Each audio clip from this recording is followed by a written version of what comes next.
Hi, and welcome to the Existential Podcast. My name is Jordan O'Connor. On this week's episode, I talk with Laura Notton about sound baths. This is something that I was introduced to a couple years ago now, and it was a way to explore meditation in an inviting way. What I mean by that is the sounds of the bowls, the orbs that they create, the sound orbs that they create, is a bath of sound. And as I had meditated and explored meditation before, my mind would wander and I would get distracted. And I found that this was a way to help connect or help kind of bathe me. So Laura Notton's the woman who introduced me to the sound baths. So I was really excited to be able to talk to her about what sound baths are and how she incorporates them into her practice as a therapist. But we started with how did she get into sound baths? What was that like for her? How did that all start? Yeah. In 2017, I went to a sound bath in the community, and I didn't know anything about the quartz crystal bowls or anything like that. And there was like 20 people at this event, and we all, we had yoga mats and we laid down, and this guy started playing the bowls. And I'd never had an experience like that in my life where I instantly dropped down into feeling really relaxed. I felt an energy just kind of settle over the room, and my body shifted really quickly. And it was about 45 minutes that he played, and he had other instruments as well, droning instruments. And it was a soundscape that I went on. And as soon as I came out of it, I wanted to learn everything about it. I also had the best night of sleep I'd had in years. And I started reading about binaurals and what was happening to my brain during that process. But it was so easy to get into it. Like, all you had to do was lie down and receive sound, and there was an instantaneous shift in mood and perception and things like that. So I got very drawn to wanting to figure out, how do I get that into my own life? So then I just, kind of impulsively signed up for a course through the Institute of Traditional Medicine and joined these sound people. And we went on this adventure, and it was really great, actually. And it's led to, me doing it now for other people. So, yeah. I was really interested in this idea of receiving sound and what that meant. Of course, we all receive sound. You're listening to me right now. You're receiving sound. So I wanted to get a sense of, what is this difference? Because there clearly is a difference when we sit down and engage in the sound bath. So what is the difference in receiving sound? Yeah, because traditionally we listen to music with, rhythm and lyrics, and we're kind of, anticipating what's going to happen. Whereas when you're at a sound bath, it has less form to it, because it is the drone instruments. So I didn't know what was going to happen. And I think that when you're in a sound bath, you don't know exactly what's going to happen, if that makes sense, because it's not traditional structured music.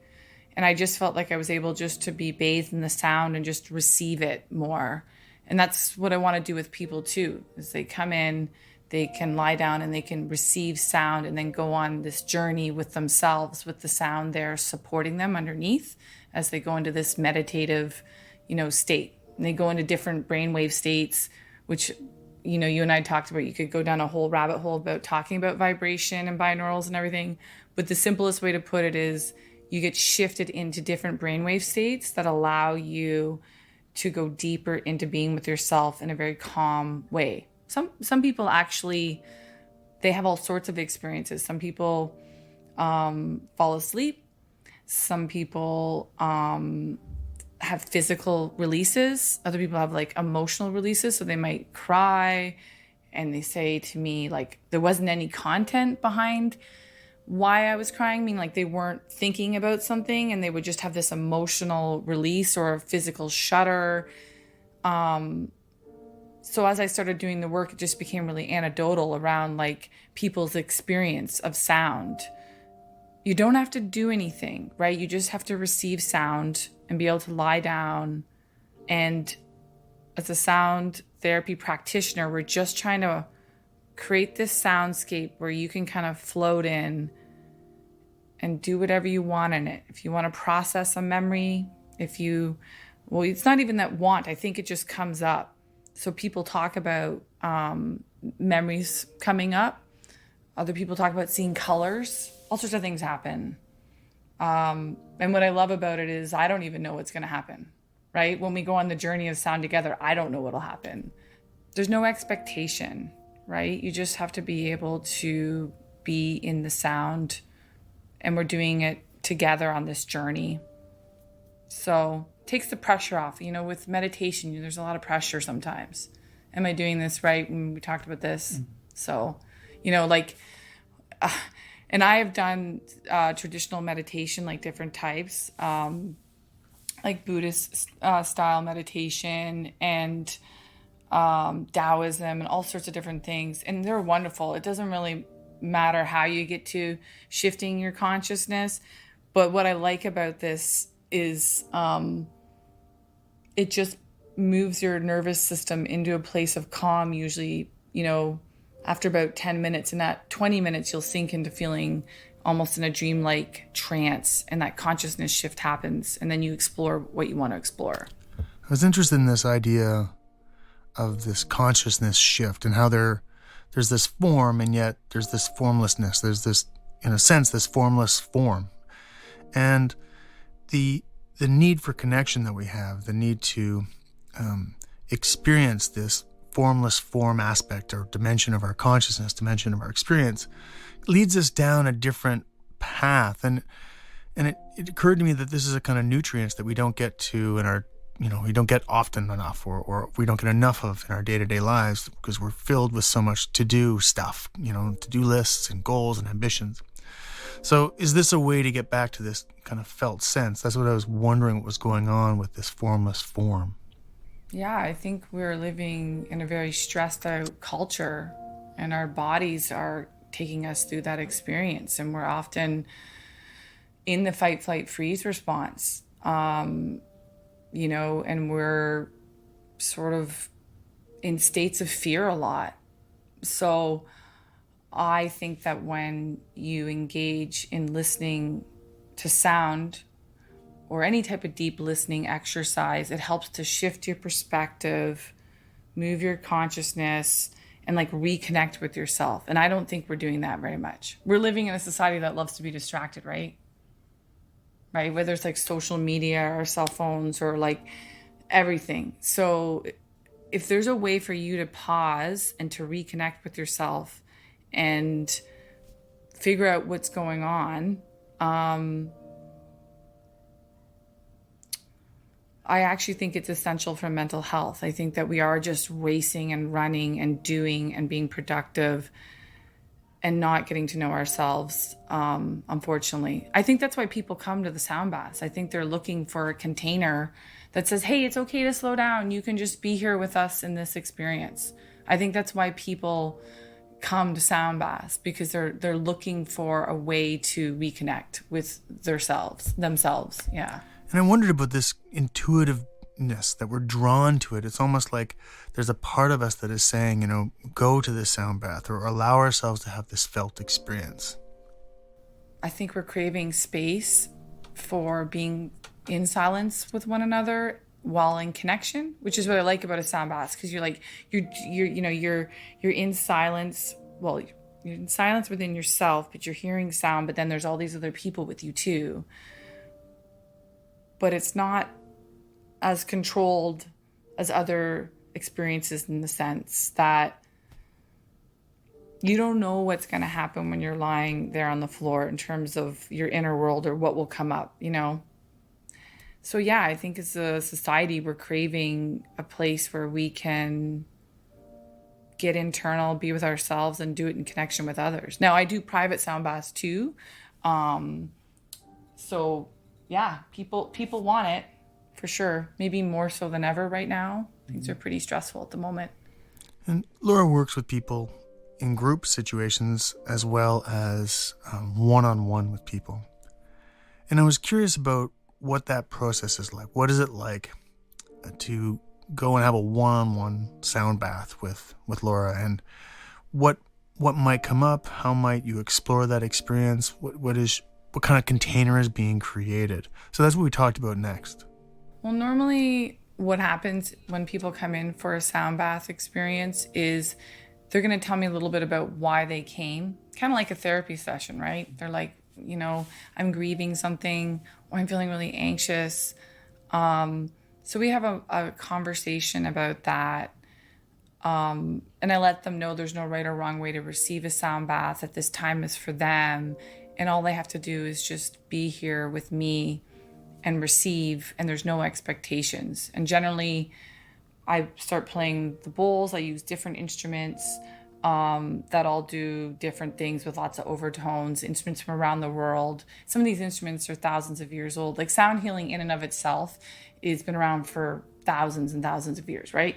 So I'll play a different mixture of things, but usually we start with a body scan to try to help that person get into their body. Sometimes we might even use the power of scent and sound. So they might inhale some essential oils before we start, or I'll be playing the bowls, and then I'm going to lead them through a body scan. And then eventually there's no voice and it's just the sound. And then when they come out of it, they generally have been so somatic that we don't get into a lot of talking, or they will tell me their meaning of it, but I'm just listening. I'm not trying to fill it in or interpret what happened for them. And we actually kind of encourage that. Like, can you embody this for the rest of the day? Can you maybe not turn on the TV and social media? And can you just kind of let the sound wave and the power of vibration stay with you? But that's normally sort of the shape of it when we work together, and sometimes people cry and all sorts of things happen, right? It's very intimate, but it has boundaries too, in the sense that in other types of therapy, if you've ever done traditional talk therapy, like the therapist is sort of asking you, that's boundary too. But like, this is just, you're just here exploring yourself with me on the journey with you. And I'm not going to be making sense of it with you, if that makes sense. Yeah. This idea of witnessing that Laura's doing this sound bath and a person is having this experience and Laura's creating this space. And within that space, she is witnessing them experience. And it's not a didactic thing. It's not a conversation. It's not about let's get to the bottom of this or let's analyze this or what have you. It's more about let's just be with this and I will witness you in this experience. And it's a kind of container for the felt experience in a non-judgmental way where you have this experience of being witnessed, feeling yourself. And I wondered if this moved individuals towards kinds of shifts where they gained an insight and an understanding. However, it didn't come from the typical talk therapy or analytic approach. Rather, it came from creating the space, Laura bearing witness, and the person being able to experience that. I think that the fact that their perspective often is shifted or they move into a different type of consciousness is so powerful for people. And I help to facilitate that. And it's amazing to be a part of that. Sometimes my clients will come back because I've used some of the sound work in traditional psychotherapy settings. And sometimes they'll come back and say, can we start the session with the tuning forks or with the bowls for like a few minutes just before we get into the work? Because they'll have jumped off the public transportation and they'll be really anxious. It's really amazing, actually, how powerful it is for people just to get that shift in perspective just by doing deep listening. And people have talked about grieving, or they've had memories come up in childhood, and they share that. Yeah, I don't know if that answers the question fully. Yeah, no, it does. I mean, it does answer the question. And I think, in a funny way, we found ourselves trying to talk about silence, trying to talk about listening, trying to talk about experiencing the felt sense, experiencing these very embodied things or events or whatever word you want to use. Yet we are tied into words. I'm talking. This is a podcast. You're listening.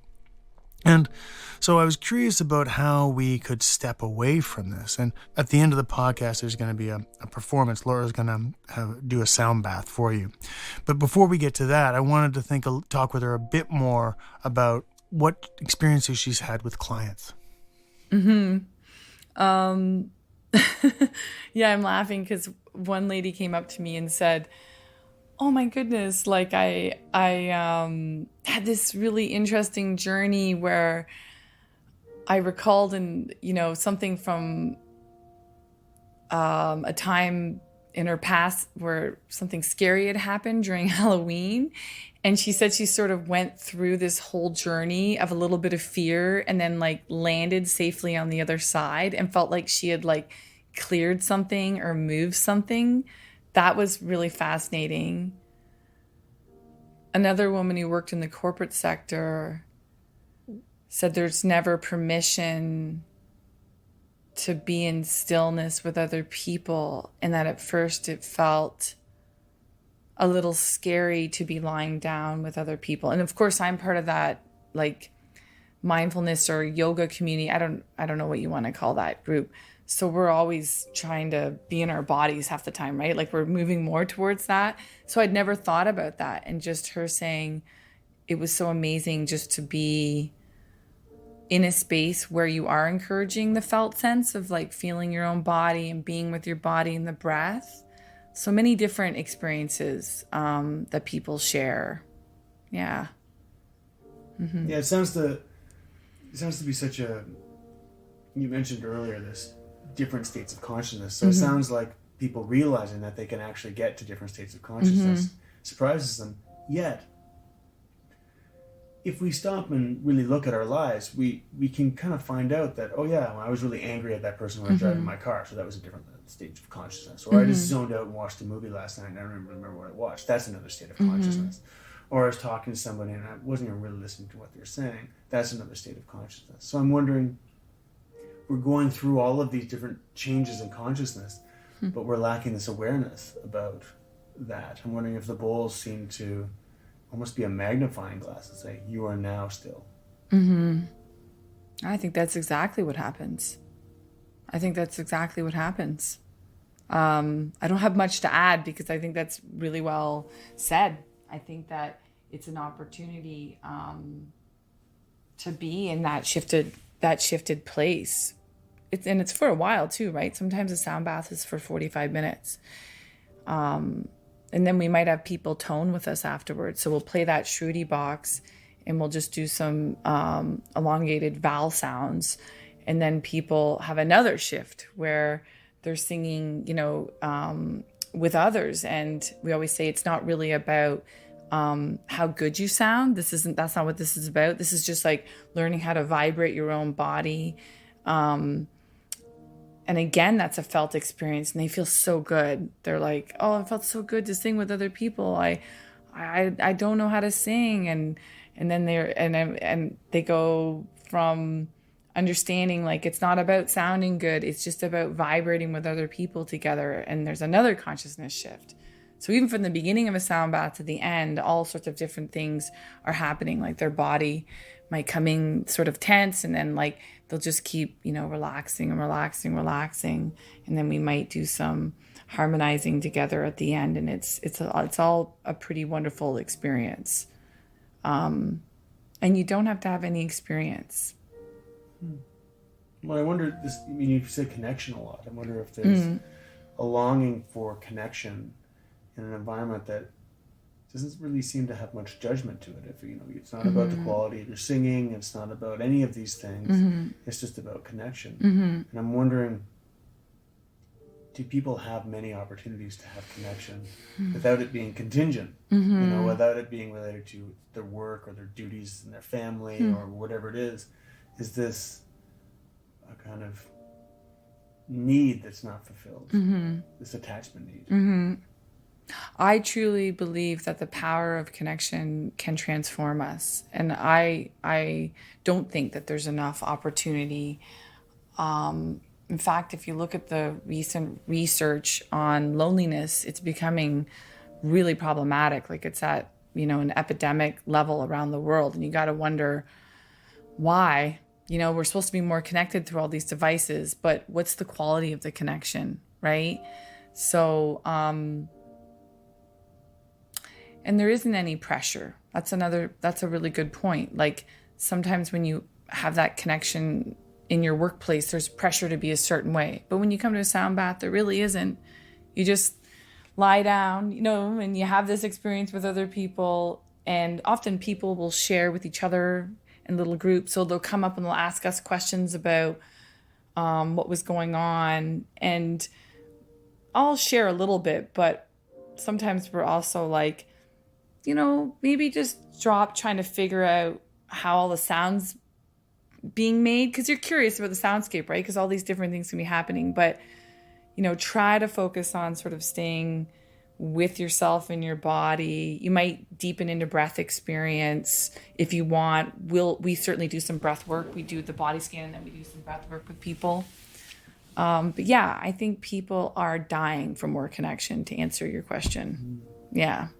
And so it sounds like with working with clients, whether it's one-on-one or in group situations, it's a somatic way to connect in a safe environment without the contingent or conditional aspects that so much of our life is focused on, whether it's, how good we are at something or whether we look good enough or whatever it is. And so I wonder, as, we invite people to listen to the sound bath portion of this podcast, is there anything you would say to them if it's somebody who, let's just say that the listener this is a first time experience for the sound bath. Is there something you would say to invite them into this process? Yeah. First of all, just stay really open. That's the most important thing.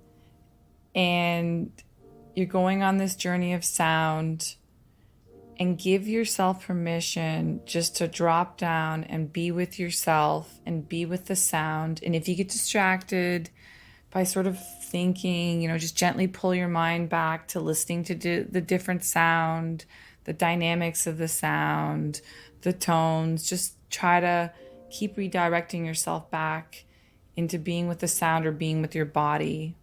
I also recommend, if possible, to lie down, to be in a place where no one's going to disturb you. If you can put an eye mask on, that's helpful too, right? If you want to really get more deeply into it, it's great if you can sort of shut out any light.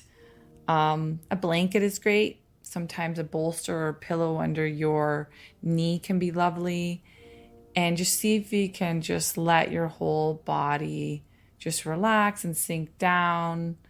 And just stay open to it. And whatever happens, happens. It's not uncommon, as I mentioned earlier, to have a physical release, or sometimes there can be an emotional release. And sometimes people just fall asleep, which in our profession we think is a compliment, right?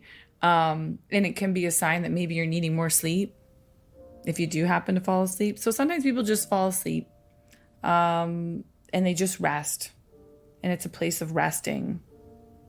So that would be my tips, I think, to get the full experience of a sound bath. And obviously, earphones are great. You may want to just make sure you have access to the volume until you get used to the binaurals, because the vibration is new. So that's always good too. But definitely, I think earphones can enhance the experience if you like that. But just be mindful with the volume. So the next section is it's about a 7-minute sound bath. So if you can find a way to, lie down or to get comfortable. If you don't have headphones, that's fine. I don't use headphones. If you don't have a blanket, or you don't have, if you want to find a chair that's comfortable, whatever you can do to start to do the shift. If you can lie in your bed or on a sofa, these things are great.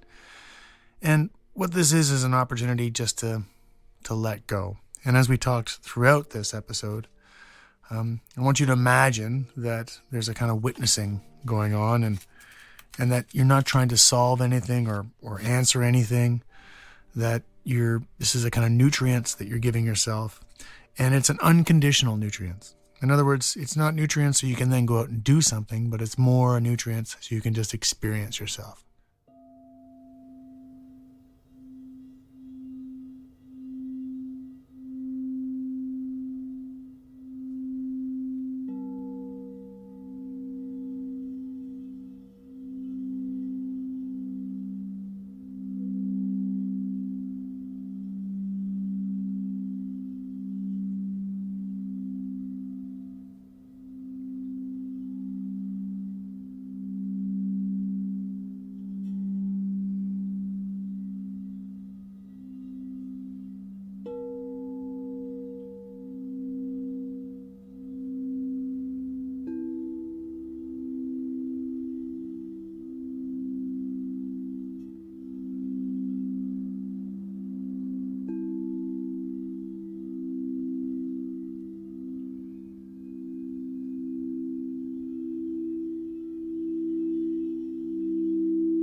I want to thank Laura for talking with me.